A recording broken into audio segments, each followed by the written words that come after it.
नमस्कार। आप सबका स्वागत है विधि पाठशाला में। अब हम पढ़ेंगे chapter number 30 of the Indian polity, जो कि है election commission of India, Bharat निर्वाचन आयोग। अब बात कर लेते हैं सबसे पहले कि कौन सा आर्टिकल है related to the election commission of India. तो आर्टिकल 324 से लेकर 329 में प्रावधान है भारतीय निर्वाचन आयोग के। डेट इज द पार्ट 15 में पड़ता है। स्ट्रक्चर और अपॉइंटमेंट की बात करें तो चीफ इलेक्शन कमिश्नर होगा, और उसके अलावा दो इलेक्शन कमिश्नर होंगे। ये स्टार्टिंग में प्रावधान था, बट आज तीन जो है इलेक्शन कमिश्नर्स का प्रावधान है। अपॉइंट किया जाएगा इलेक्शन कमिश्नर्स को प्रेसिडेंट के द्वारा। देन टेन्योर की अगर बात करें तो इनका कार्यकाल रहेगा 6 साल या फिर 65 साल ऑफ द एज, जो भी पहले हो। रिमूवल की बात करें तो चीफ इलेक्शन कमीशन को जो है रिमूव किया जाएगा। सुप्रीम कोर्ट के जज के लिए जो प्रावधान है वही सेम यहाँ पर लागू होंगे। और दूसरे जो है इलेक्शन कमीशंस को रिमूव किया जाएगा by the president chief election commissioner की रिकमेंडेशन पर। अब बात करते हैं कॉन्स्टिट्यूशनल अथॉरिटी की। तो इलेक्शन कमीशन ऑफ इंडिया से रिलेटेड है आर्टिकल 324। 324 कहता है कि conduct the election, election commission election कराता है लोकसभा राज्यसभा के, स्टेट लेजिस्लेटिव असेंबली के, राष्ट्रपति और उप राष्ट्रपति के। और स्टेट इलेक्शन कमीशन इलेक्शन कराता है भारत में पंचायत और म्युनिसिपैलिटीज के। सैलरी एंड इंडिपेंडेंस की बात करते हैं। सैलरी और जो अलाउंसेस हैं चीफ इलेक्शन कमिश्नर के और इलेक्शन कमिश्नर्स के, वो कंसोलिडेटेड फंड ऑफ इंडिया से दिए जाते हैं। और एक बार जो डिसाइड हो गए तो उससे कम नहीं हो सकते, ज्यादा हो सकते हैं। इंडिपेंडेंट एंड ऑटोनोमस ये कॉन्स्टिट्यूशनल बॉडी है। देन नेक्स्ट आता है की फंक्शन। प्रिपेयर और रिवाइज करती है वोटर लिस्ट को। देन ग्रांट करती है recognition to political parties. Allot करती है उनको इलेक्शन सिंबल देती है। कंडक्ट कराती है फ्री एंड फेयर इलेक्शंस पूरे देश में।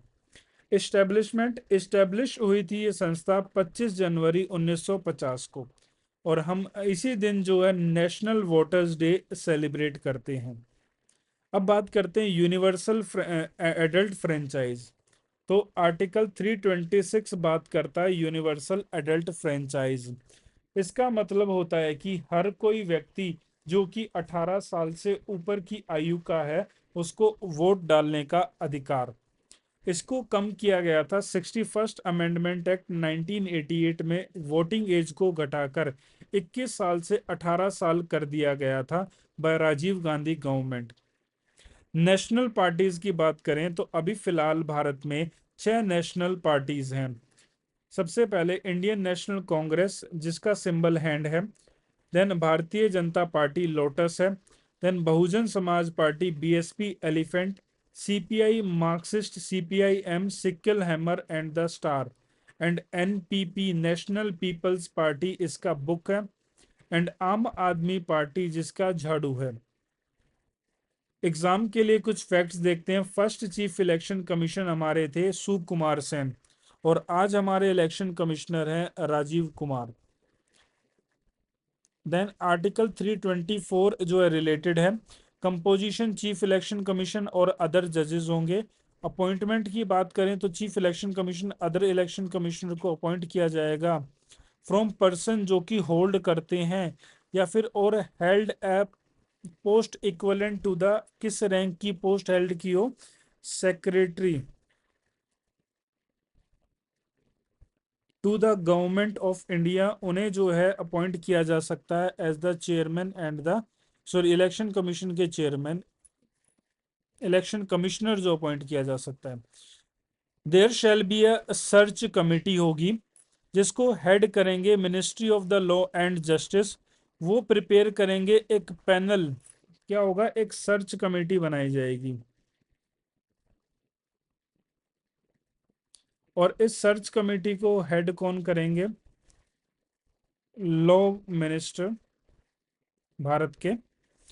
और ये प्रिपेयर करेंगे एक पैनल 5 लोगों का for consideration of the selection committee. जो chief election commission election commissioners हैं उनको अपॉइंट किया जाएगा राष्ट्रपति के द्वारा on the recommendation of the इस सिलेक्शन कमेटी की। सिलेक्शन कमेटी में कौन कौन होगा? Prime minister, leader of the opposition in the Lok Sabha and a union cabinet minister, जिसको नॉमिनेट किया जाएगा प्राइम मिनिस्टर के द्वारा। तो 3 व्यक्तियों की ये जो संस्था है। क्वालिफिकेशन प्रिस्क्राइब्ड नहीं है। टेन्योर 65 और दी 6 साल। Salary equivalent to the cabinet secretary के बराबर इनकी जो है सैलरी होगी। रिमूवल, चीफ इलेक्शन कमीशन को जो है as a the supreme court के जज की तरह, और इलेक्शन कमिश्नर को प्रेसिडेंट द्वारा with consultation with the chief election commissioner. Ground क्या है? प्रूव्ड मिसबिहेवियर और इनकैपेसिटी ग्राउंड है। पोस्ट रिटायरमेंट जॉब लेने पे कोई भी रिस्ट्रिक्शन नहीं है। तो हमने देखा था यूपीएससी पर है, सीएजी पर है, बट यहाँ पर कोई भी रिस्ट्रिक्शन नहीं है। तो इलेक्शन कमीशन में था इतना ही। आई होप आपको ये समझ में आया होगा टॉपिक।